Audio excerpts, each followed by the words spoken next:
Screens కి prints issues వలన shows cancel అయిపోయాయి. Morning and afternoon. నిన్న ఈవినింగ్ అయినా వేస్తారనుకుంటే అది కూడా జరగలేదు. కాబట్టి ఎలియోకి వెళ్ళాను. మొత్తానికి వాళ్ళ మార్నింగ్ కొంత దూరం వెళ్ళైనా చూసేద్దామని ఫిక్స్ అయ్యి మొత్తానికి చూడటం అయితే జరిగిందనమాట.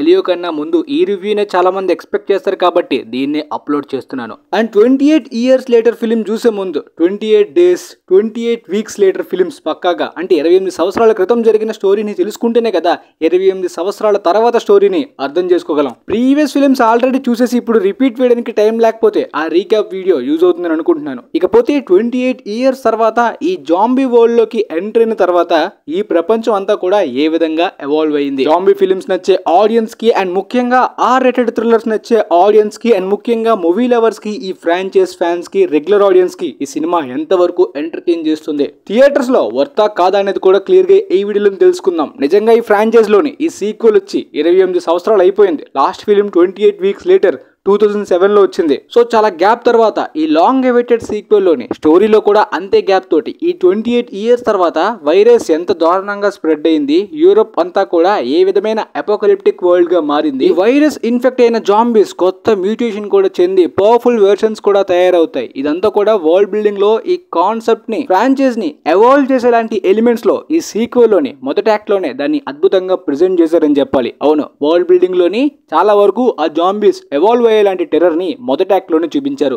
లాస్ట్ ఆఫ్ అస్ వైబ్స్ వచ్చాయి. In fact last of us season 2 లోని సీజన్ 1 లో ఉన్నంత వరల్డ్ బిల్డింగ్ గానీ, ఆ టెర్రర్ గానీ, కాన్సెప్ట్ లో ఉన్న ఆ పొటెన్షియల్ ని యూజ్ చేసుకోలేకపోయారు. సీజన్ 2 లోని ఎపిసోడ్ 2 చాలా స్ట్రాంగ్ గా ఉంటుంది, ఆ తర్వాత నుండి అలా డౌన్ అవుతుంది. బట్ ఈ ఫిల్మ్ లోని, ఈ ఫ్రాంచైజ్ లోని ఆ పొటెన్షియల్ ని చాలా బాగా యూజ్ చేసుకున్నారు. రీసెంట్ గా హాలీవుడ్ లోని ఇలా లాంగ్ అవైటెడ్ గా వస్తున్న సీక్వెల్స్ అన్ని కూడా ఆ ఓల్డ్ ఫ్రాంచైజ్ పొటెన్షియల్ ని అద్భుతంగా యూజ్ చేసుకుంటున్నారు. ఈ ఫిలిం మొదటి యాక్ట్ లో కూడా ఆ టెర్రర్ ని గానీ, ఆ వరల్డ్ బిల్డింగ్ ని గానీ చూపించే ప్రయత్నంలో అయితే మాత్రం బాగానే వర్క్ అయింది.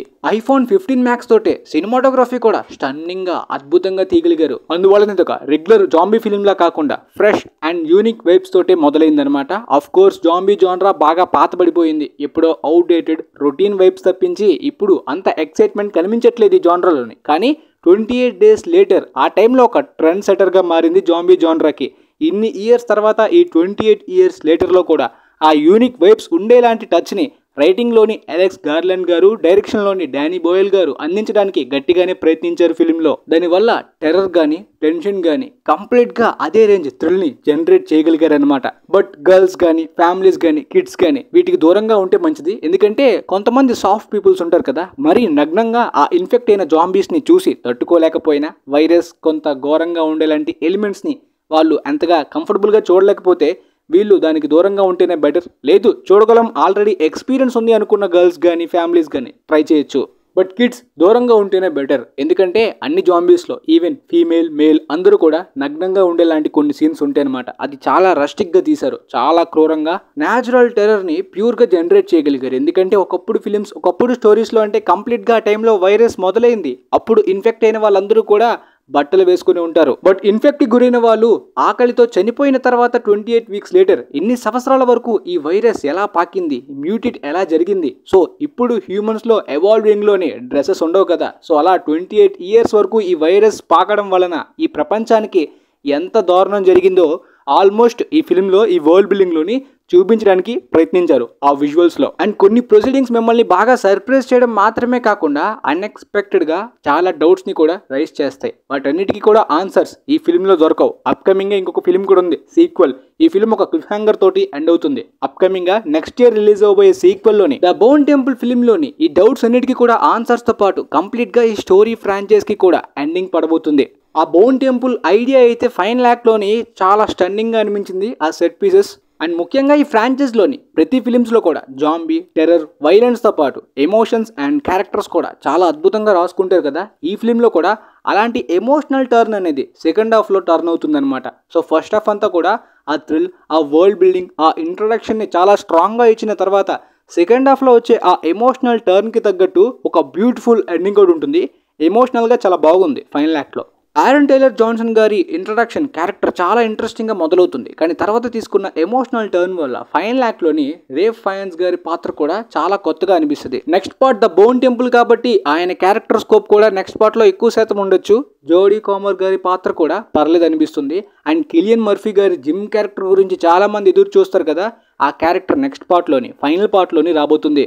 పోతే 34 సంవత్సరాల తర్వాత మళ్ళీ ఈ ఫ్రాంచైజ్ లోకి ఆయన తిరిగి రాబోతున్నారనమాట. ఇక టెక్నికల్ గా ఈ సినిమా చాలా ఇంప్రెస్ చేస్తుంది. థియేటర్స్ లోని అదిరిపోయే ఎక్స్పీరియన్స్ కూడా ఇస్తుంది. ఐఫోన్ 15 మ్యాక్స్ తోటి ఈ వరల్డ్ బిల్డింగ్ ని, ఆ టోన్ ని చాలా అద్భుతంగా క్యాప్చర్ చేయగలిగారు. అంత మంచి టెర్రర్ జనరేట్ అవడానికి మెయిన్ రీజన్ టేకింగ్ కూడా అంతే అద్భుతంగా న్యాచురల్ గా చాలా పర్ఫెక్ట్ గా డెలివర్ చేయగలిగారు. కాబట్టి ఆ థ్రిల్ సీన్స్ కూడా అంత క్వాలిటీగా ఫిల్మ్ లో మనం ఎక్స్పీరియన్స్ అవ్వగలిగాం. కాబట్టి థియేటర్స్ లో అయితే మాత్రం ఈ 28 ఇయర్స్ లేటర్ చాలా బ్యూటిఫుల్ ఎక్స్పీరియన్స్ అయితే థియేటర్స్ లో ఇచ్చింది. ఇన్ఫాక్ట్ డ్యూరేషన్ కాస్త తక్కువగా ఫాస్ట్ గా అయిపోయిన ఫీలింగ్ కూడా వచ్చింది అనమాట. అంటే 2 hours దగ్గర వరకు డ్యూరేషన్ ఉంది. మేబీ నెక్స్ట్ పార్ట్ కనెక్షన్ ఉండడం వలన డ్యూరేషన్ ని ఆ విధంగా మేనేజ్ చేసినట్టున్నారు. ఇక ఫిల్మ్ లో మైనస్ పాయింట్స్ లేవా అంటే, ఫిల్మ్ కాస్ట్ లోని జాక్ ఓ కానల్ గారు ఒక కల్ట్ లీడర్ క్యారెక్టర్ లో కనిపించబోతున్నారు అనగానే ఈ వరల్డ్ బిల్డింగ్ లోని ఆ పోర్షన్ ఎంత ఇంట్రెస్టింగ్ గా ఉంటుందో అని ఎదురు చూసారు. బట్ ఆ జిమ్మీ క్యారెక్టర్ కేవలం క్లిఫ్ హ్యాంగర్ లో చూపించారు. నెక్స్ట్ పార్ట్ లోనే క్యారెక్టర్ ఉండబోతుంది. ఈ ఫిల్మ్ లో కేవలం క్యామియో మాత్రమే. కాబట్టి ఈ వరల్డ్ బిల్డింగ్ లో అలాంటిది ఎక్స్పెక్ట్ చేసేవాళ్ళు ఎక్స్పెక్ట్ చేయకండి. అండ్ మూవీ బిగినింగ్ లోని ఆరన్ టైలర్ జాన్సన్ గారి జేమీ క్యారెక్టర్ చాలా ఇంట్రెస్టింగ్ గా మొదలైన తర్వాత ఆ క్యారెక్టర్ గురించి కాస్త ఎక్కువ ఎక్స్పెక్ట్ చేశా. కానీ తర్వాత ఆ క్యారెక్టర్ డ్యూరేషన్ గానీ స్కోప్ గానీ ఈ ఫిల్మ్ లో తగ్గిపోతుంది. మేబీ నెక్స్ట్ పార్ట్ కోసం దాచారేమో. అండ్ జేమీ కొడుకు స్పైక్ అదే ఆల్ఫీ విలియమ్స్ పర్ఫార్మెన్స్ అయితే పర్లేదు, బాగానే ఉంది. కాకపోతే ఆ క్యారెక్టర్ అంత అట్రాక్టివ్ గా అనిపించలేదు కంటిన్యూ చేయడానికి స్టోరీని.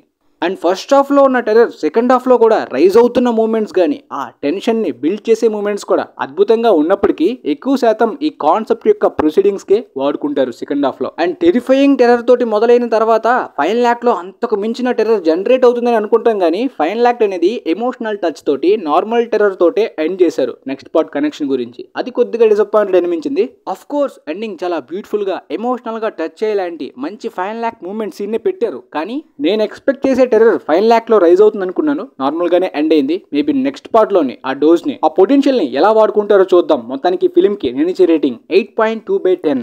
చాలా ఓల్డ్ ఫ్రాంచైజెస్ కానీ కాన్సెప్ట్స్ ని కానీ టచ్ చేసేలాంటి సీక్వెల్స్ తీయకూడదు. ఆ కాన్సెప్ట్స్ ని అలానే వదిలేయాలి. కొన్ని ఫ్రాంచైజెస్ ని ఎక్కువ మిల్కింగ్ చేయకూడదు, వదిలేయాలని చాలా మంది అంటుంటారు కదా.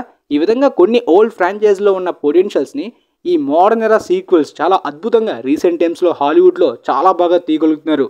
అండ్ ఆ ఫ్రాంచైజ్ ని మరి కాస్త ఫ్రెష్ టెక్ తోటి న్యూగా ఎవాల్వ్ అయ్యేలాంటి ప్రొసీడింగ్స్ తోటి ఈ ఫ్రాంచైజ్ సీక్వెల్స్ ని కూడా తీయడం ఈ టైంలో రీసెంట్ గా. ఫర్ ఎగ్జాంపుల్ ఏలియన్ రామ్లెస్ గానీ, ప్రీ గానీ, ఇలా చాలా ఫిల్మ్సే. In fact Beetlejuice 2 and Twisters ఇలా చాలా ఫిల్మ్సే ఉన్నాయి రీసెంట్ టైమ్స్ లో ఆ ఓల్డ్ ఫ్రాంచైజ్ యొక్క సీక్వెల్స్. మరి చూద్దాం నెక్స్ట్ రాబోయే ద బోన్ టెంపుల్ ఎలా ఉంటుందో.